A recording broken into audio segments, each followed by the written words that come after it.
Bismillahirrahmanirrahim. Assalamualaikum warahmatullahi wabarakatuh. Alhamdulillahirabbil alamin wal aqibatu lil muttaqin fala udwana illa 'alal zalimin. Wassalatu wassalamu ala asyrafil anbiya'i wal mursalin sayyidina Muhammadin wa ala alihi wa ashabihi ajmain. Amma ba'd. Alhamdulillah, pada video kali ini kami dari kelompok 12 yang beranggotakan 3 orang, dengan saya sendiri, Lisa Amelia, dan rekan saya Andi Humairah dan Zubaidah Taslimah. Kami di sini akan membahas mengenai penyelesaian studi kasus dalam ilmu faraid. Nah, hukum mempelajari ilmu faraid yaitu fardu kifayah, yakni ilmu yang apabila sudah ada seseorang atau sekelompok orang yang mempelajarinya, maka kewajiban ini gugur pada masyarakat lainnya dalam suatu daerah tersebut. Baiklah, materi selanjutnya akan dijelaskan oleh rekan saya, Andi Humairah.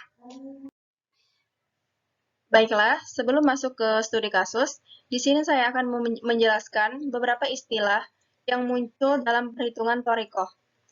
Yang pertama itu ada asal masalah atau AM, diartikan menjadi KPK atau kelipatan persekutuan terkecil, yaitu bilangan terkecil yang dijadikan sumber bagian dalam masalah tanpa ada bilangan pecahan. Maksudnya adalah bilangan terkecil yang apabila dikalikan dengan semua furud muqaddarah atau jatah-jatah yang telah ditentukan dalam sebuah kasus waris akan menghasilkan saham atau bagian untuk ahli waris tanpa ada pecahan.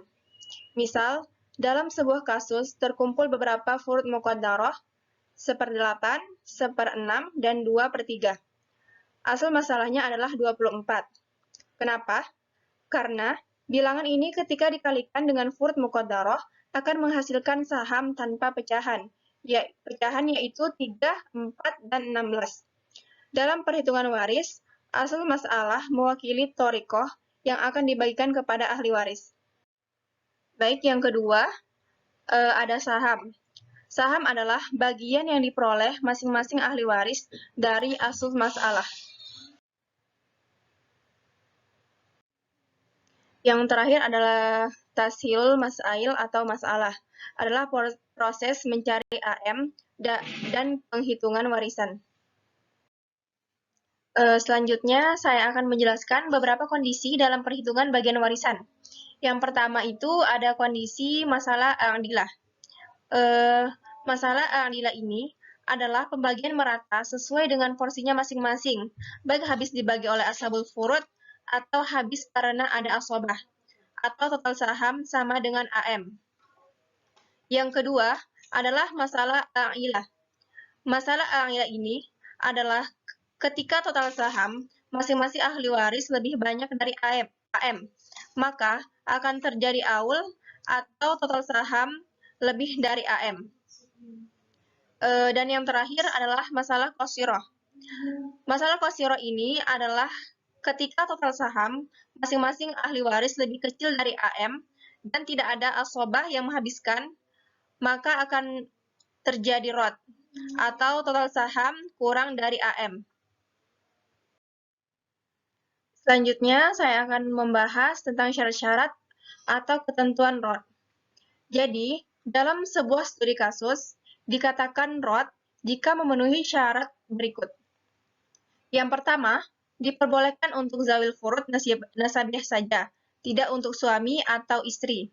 Yang kedua, diperbolehkan untuk semua zawil furud tanpa terkecuali. Yang ketiga, diperbolehkan untuk seluruh zawil furud kecuali suami istri dan nenek jika bersamanya salah satu dari zawil furud nasabiah.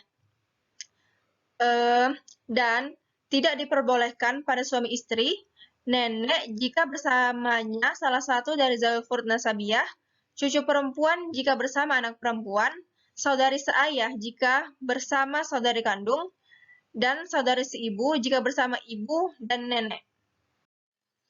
Dan yang paling kuat adalah pendapat bahwa rot diperbolehkan bagi anak perempuan, cucu perempuan dan anak laki-laki, saudari kandung, saudari seayah, ibu, nenek, saudari seibu, dan saudara seibu. Baiklah, untuk studi kasus akan dijelaskan oleh teman saya, Zubaidah Taslimah. Baiklah, saya Zubaidah Taslimah akan membahas salah satu studi kasus waris, di mana kasusnya itu adalah seseorang meninggal dan meninggalkan dua ahli waris, yaitu dua orang istri dan tiga saudari kandung. Dan harta yang ditinggalkan sebesar 114 juta. Pertanyaannya, berapakah AM dan bagian masing-masing ahli waris? Baiklah, penyelesaiannya itu yang pertama kita tentukan siapa saja ahli warisnya. Di sini ahli warisnya itu ada dua orang istri dan tiga saudari kandung. Nah, bagian istri itu ada 1/4 sebab si istri ini tidak memiliki keturunan. Kemudian tiga saudari kandung mendapatkan bagiannya itu 2/3 sebab jumlahnya itu lebih dari satu orang. Nah, kemudian kita tentukan AM-nya. Bagaimana kita bisa mengetahui AM-nya? Jika dilihat dari bagian masing-masing ahli waris itu ada 1/4 dan 2/3. Nah, dalam kondisi ini dia itu termasuk at-tabayun atau al-mubayanah, di mana dia itu tidak ada memiliki persamaan atau at-tamasul dan tidak memiliki kelipatan atau at-tadakhul dan tidak memiliki kesepakatan atau at-tawafuq antar penyebutnya. Dan dia juga tidak memiliki faktor pembagi yang sama. Jadi, tinggal dikalikan saja untuk mencari AM-nya. Jadi, 4 dikali 3 sama dengan 12. Kemudian, kita kalikan dengan bagian masing-masing dari ahli waris, yaitu 1/4 dikali 12, sahamnya itu 3, kemudian 2/3 dikali 12, sahamnya itu 8. Sehingga, jika dijumlahkan total sahamnya itu 8 ditambah 3, totalnya itu ada 11. Nah, dalam kasus ini ditemukan bahwa total sahamnya itu lebih kecil daripada AM-nya. Jadi, dia ini termasuk dalam kasus rod. Kemudian, total saham 11 ini juga tidak bisa dijadikan AM baru sebab terdapat istri. Istri ini jalur pewarisannya itu adalah melalui perkawinan. Baiklah, langkah selanjutnya itu adalah kita lihat kembali bagian awal istri, di mana bagiannya itu ada 1/4 dan sisanya itu ada 3/4. Kenapa bisa ada 3/4? Misalnya, dalam satu lingkaran itu, jika sudah terpakai 1/4, maka sisanya itu ada 3/4. Nah, 3/4 inilah yang merupakan bagian untuk tiga saudari kandung. Kemudian kita hitung kembali. Dua istri mendapatkan bagiannya itu 1/4 dan tiga saudari kandung mendapatkan bagiannya itu 3/4. Nah, selanjutnya itu kita tentukan lagi AM-nya, di mana AM-nya itu jika penyebutnya itu sudah sama, maka langsung saja dijadikan AM-nya, yaitu 4. Kemudian, jadi bagian masing-masing ahli warisnya itu 1/4 dikali 4 sama dengan 1, 3/4 dikali 4 sama dengan 3. Sehingga jika dijumlahkan total sahamnya itu 1 ditambah 3 sama dengan 4. Kemudian setelah itu kita tentukan harta masing-masing untuk ahli waris, di mana harta dibagi dengan AM baru, yaitu 114 juta dibagi dengan AM baru 4 sama dengan 28.500.000. Kemudian, untuk menentukan harta masing-masing ahli warisnya itu adalah saham istri itu ada 1, jadi bagian istri itu ada 1 dikali 28.500 sama dengan 28.500.000. Kemudian, bagian untuk tiga saudari kandung, yaitu sahamnya itu ada 3, jadi 3 dikali 28.500 sama dengan 85.500.000. Sehingga, jika dijumlahkan total harta dua istri dan tiga saudari kandung, yaitu 28.500.000 ditambah dengan 85.500.000, total hartanya itu ada 114 juta. Nah, dalam penyelesaian kasus ini sudah menunjukkan bahwa perhitungannya itu sudah sesuai sebab total harta yang dijumlahkan pada saat perhitungan itu sama dengan total harta yang sudah tertera di dalam soal.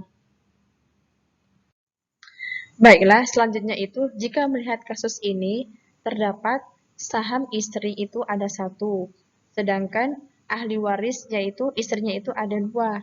Nah, dalam ilmu faraid, jika saham dibagi jumlah ahli waris dan merupakan pecahan, maka dia ini termasuk ke dalam tashih masalah, karena tidak boleh hasilnya itu pecahan jika dibagikan saham dengan ahli waris.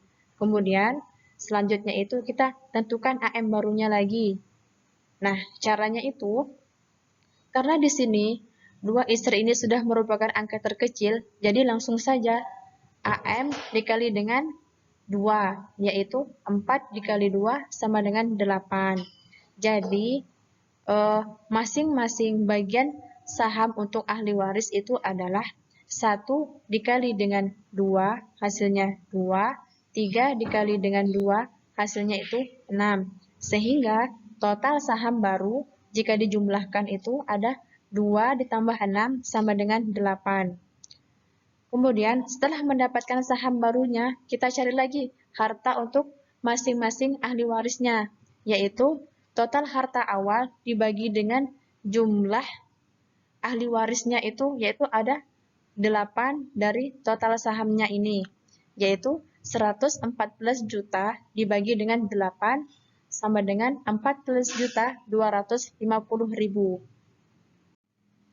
Baiklah, tadi kan sudah didapatkan harta yaitu 114 juta dibagi dengan total saham yaitu 8 sama dengan 14.250.000.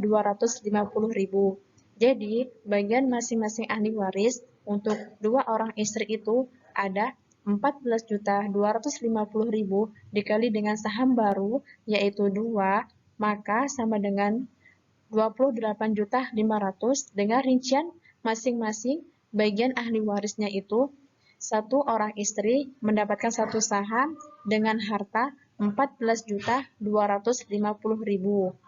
Kemudian untuk 3 saudari kandung yaitu 14.250.000 dikali dengan saham baru yaitu 6, maka hasilnya itu ada 85.500.000. Dengan rincian 1 saudari kandung dengan 2 saham, hartanya itu jadi 28.500.000. Jika hartanya dijumlahkan, total harta 2 orang istri dan 3 saudari kandung yaitu 28.500.000 ditambah dengan 85.500.000 yaitu 114 juta rupiah.